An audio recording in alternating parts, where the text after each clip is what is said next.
All right, good morning, everyone. It is 9:30. It is a very snowy morning here. I don't know but about most of you. I know East Tennessee doesn't have quite as much as us, but we are under about 3 inches of sleet slash snow here. We have our children homebound, and we're just going to do the best we can. My daughter is currently very upset because she realized the dog chewed one of her Lego pieces. So we're going to do the best we can with this. All right, just so you all know, chat box is open. We do have several pre-submitted questions, so we will go at those first. But we are going to start the way we always start, and that is with Commissioner Turner, while I remind my daughter that I'm on a call with 500 people. Thanks, Commissioner. Yeah, thanks, Kara. I appreciate it. Good morning, everyone. Hope you guys are having a great week. I know it's cold. Hope you're staying warm and things are going well for you and your families. We did get a good amount of questions submitted this week. Certainly want to make sure that we take some time to get to those questions. Again, I appreciate your active participation in the questions and the submission. As I've shared before, and I'm going to continue to share, we take them they're very important to us, and we take them seriously, and we make sure that we have meetings about them and provide you the right answers. So we're going to do that today. So I'm going to pivot back to Karen again. Thanks for the questions. Chat box will be open. We'll make sure we keep an eye on that as well. If there's something in the discussion that triggers a question or a comment, please let us know, and we'll do our best to get it answered. Thanks, Kara. You're welcome. And just so you all know, sometimes having a puppy is hard for an 8-year-old when they chew up your Lego set. Okay, first question. I am unable to enter January 2021 data in the portal and was told by the help desk that there were issues with the upload feature. Any idea when the portal will be available to enter data? Dennis Watson is with us, and he's going to answer that question. Yes, the portal for January 2020 has not opened yet, and that is because we had an extension of our reporting period for July through December because there were some system updates that had some additional questions that needed to be updated by providers. That portal window closed on February 8th, so we should be expecting to see January 2021 opening here in the next few days. All right, thank you very much, Dennis, for that answer. Okay, next question, I'm going to turn over to Dr. Davis. I received the Pfizer vaccine at the WTRO, and my card states my second vaccine should be given after Q19, which is this week.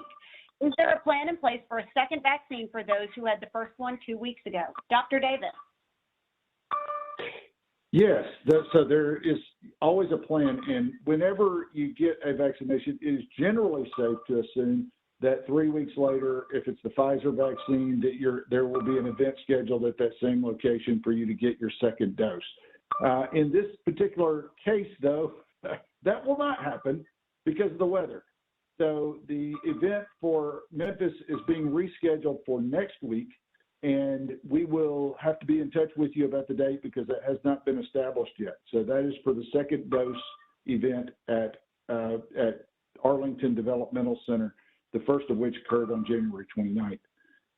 Just a couple of other events that we have ongoing right now are that because of the weather that have had to be rescheduled, these are first dose events at PDI in Montgomery County. Clarksville has been delayed until February the 24th.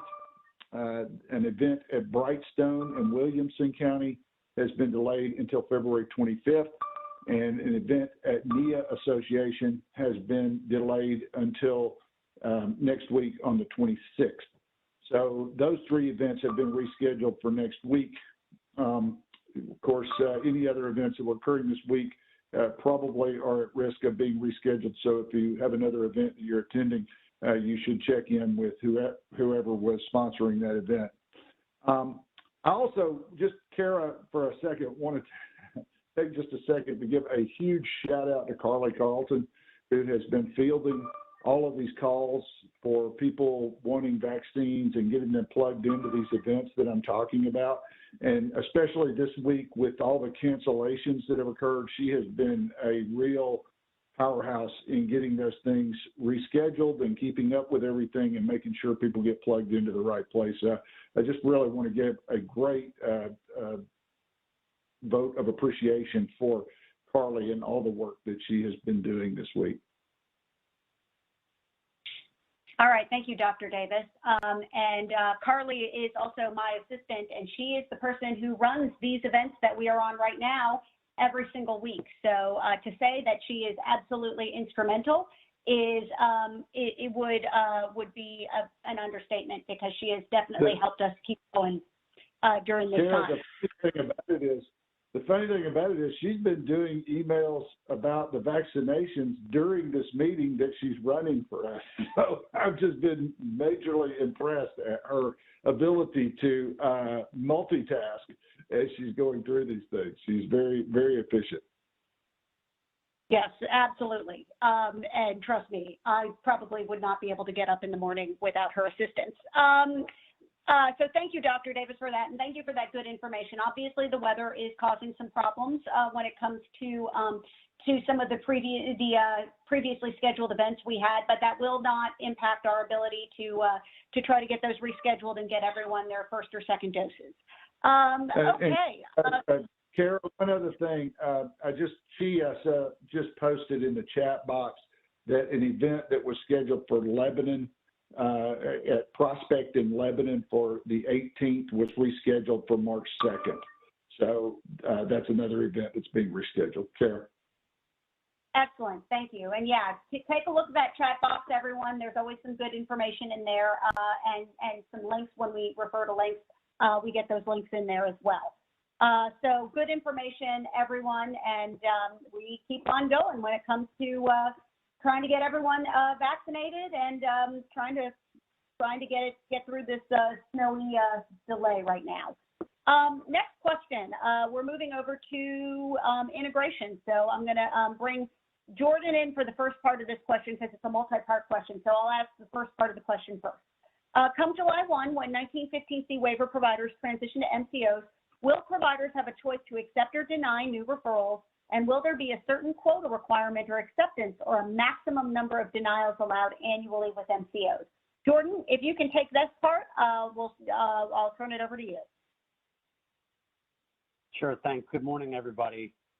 So yeah, providers will, as they do today, maintain the ability to accept referrals, and obviously we're hoping that they're utilizing an upfront assessment period and learning as much as they can about people before they agree to support. I know that there are emergent circumstances that sometimes make that a little bit difficult, but providers will have the right of acceptance, and there are no quotas. Certainly there won't be any contractually indicated percentage, for instance, of referrals that need to be accepted, nor will there be any indirect requirements that people accept a certain percentage. I know I've heard that before in some of the MCO contract arrangements with the ECF programs. It's not contractually indicated, and it won't be past 7/1. Okay, thank you very much, Jordan, for part one of that question. Part two of the question. Will providers get a rate increase? Oh, it's about the 5% increase that the governor has proposed in his proposed budget. Will providers get a rate increase? If so, when? How do we guarantee MCOs pay the same rate increase? If there is a rate increase, will this be recurring, and will this include organizational funding, such as workers' comp and payroll taxes, et cetera? I am going to turn that over to Deputy Commissioner Andy Kidd to take on that one. Andy. Thanks, Karen. Good morning, everybody. It's a great question. As we mentioned in open line, the governor proposed a 5% hourly increase for DSPs, and then this will be up to the General Assembly on any changes made on the amount, as well as any legislative direction for those funds. It's also important to note that DIDD and TennCare set the rates in which the MCOs will utilize, and those typically do include the organizational funding that goes along with it. Thanks, Kara. Thanks a lot, Andy. Appreciate your answer. Okay, next question is about also, I'm bringing it back over to Jordan, also about integration. Information from an HMO requested we have a brick and mortar facility and the paid amount per visit was $45. Will the billing be similar to DIDD format? Is there a limit to hours, months we can see clients? This is in regards to therapy. How frequently do we need to obtain doctor's orders for therapy services? Do we need to have a brick and mortar facility? Can single person therapy companies continue to work with DIDD? And what will be paid per unit? I'm going to turn this over to Jordan. Jordan? All right, I'm going to try to keep all those straight in my head. If I miss any, Kara, just redirect. So we've received a couple of different questions or contacts from therapists regarding the bricks and mortar requirement. A couple of things with that. The first of which I think most appropriately stated, the department on 7/1 will be deeming providers within the network as eligible to continue to provide services. So in short, what that means is every provider currently in the network, this certainly would include single person providers in the clinical network or other, each one of those provider agencies will be deemed appropriate for 7/1 programming in both the ECF program and the 1915C program. So contracts, in essence, will be required between all existing providers with each of the operating managed care organizations. So that in and of itself will allow for obviously continuity of service for people currently receiving services, but it also grants entryway into ECF programming for providers that are on the 1915C side of the fence.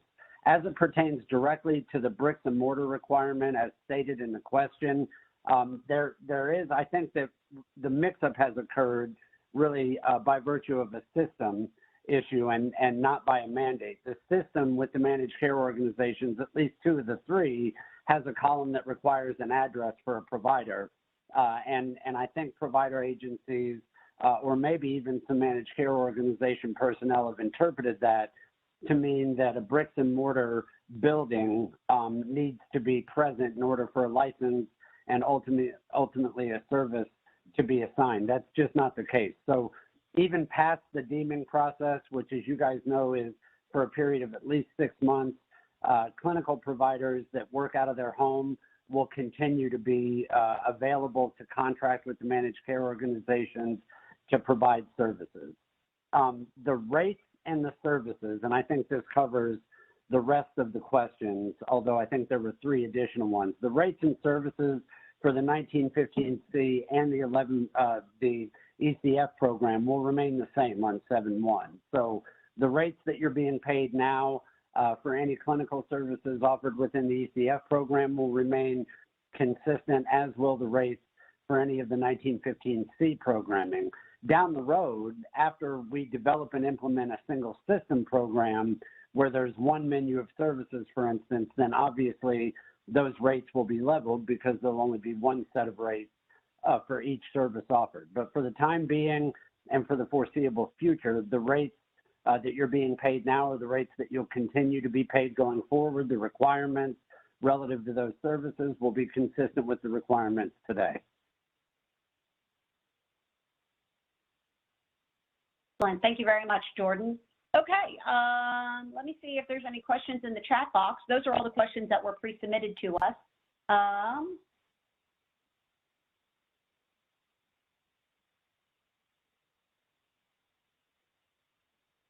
Okay, I'm not seeing any chat questions in the chat box. So this might make this our shortest office hours on record, which, hey, that's good every now and again. Okay, so with that, I don't think that we have anything from our end that we really need to discuss. So I will turn it over to Commissioner Turner to see us out and let everyone get on with their day. I will probably be trying to send out my 8-year-old, nearly 8-year-old, to sled down our street multiple times in the very near future. Commissioner, if you would like to take it away, be on us on out. Yeah, thanks, Karen. Again, I appreciate the questions that were submitted today. Obviously, this was a shorter office hours, but still very important. We look forward to you continuing to submit those questions. Please make sure that you share with us any information that you receive. And I know it's getting tricky, you know, with vaccines happening and a lot of the drives and budget season. Please continue to work with us and reach out directly to Kara's office or anyone on the leadership team as it relates to questions that you might be hearing or communications that might be occurring. One of the things that we're continuing to try to be careful of is misinformation being spread or confusion being spread. We want to make sure we help that. So continue to work with Kara's office, her team, with Carly and others to make sure that you stay on top of the information coming directly from DIDD, and we'll make sure we get you guys accurate information. Again, thank you for everything that you're doing. Please pass on our gratitude to the DSPs that are showing up to the homes in spite of the challenging weather. We know it's very difficult, but I appreciate them, and I want them to know that we appreciate them. So please pass on our heartfelt thanks to them and for what you guys do. With that, I'll pivot back to Kara. Thanks, everyone. All right, thanks, guys. All right, there was a question in the chat box that Dr. Davis answered, so I'm just going to read the question and the answer that Dr. Davis provided really quickly. How long are we going to be required to test our staff for COVID every month? And the answer was that no end date for testing has been established. Okay, with that, we will say goodbye for today. Hope everyone stays warm, stays safe. I have not taken my car out of my driveway since Saturday, and it's probably not going anywhere for a while. So hope you all are doing well, and we'll see you next week. Bye.